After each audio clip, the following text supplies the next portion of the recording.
সাপ্তাহিক ছুটির দিনে পর্যটকের পদচারণায় মুখর কক্সবাজার সমুদ্র সৈকত। শীতের প্রকোপ বাড়ায় গত সপ্তাহের তুলনায় পর্যটক কিছুটা কম হলেও সেন্ট মার্টিনে পর্যটকদের রাত্রি যাপনের অনুমতি থাকায় কক্সবাজারের পর্যটন শিল্পে দেখা দিয়েছে ইতিবাচক প্রভাব। দর্শক, এই নিয়ে আমরা আরও খবর জানবো। আমাদের সঙ্গে কক্সবাজার থেকে সরাসরি যুক্ত হবেন আমাদের সহকর্মী ইরফানুল হাসান। ইরফান, জানাবেন কেমন পর্যটকদের আগমন দেখছেন এবং কি বলছেন সংশ্লিষ্টরা?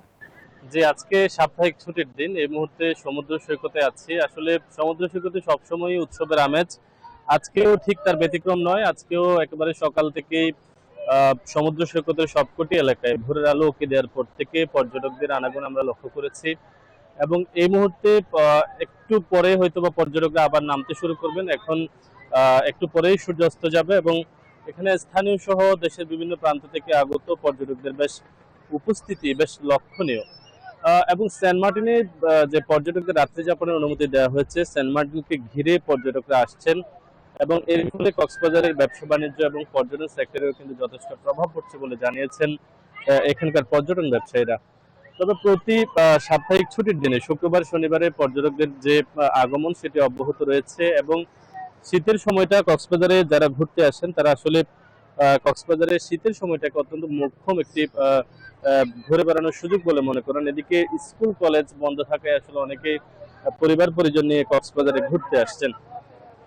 আগত পর্যটকদের নিরাপত্তায় আমরা সকাল থেকে দেখেছি এখানে ট্যুরিস্ট পুলিশের সদস্যরা কাজ করছেন।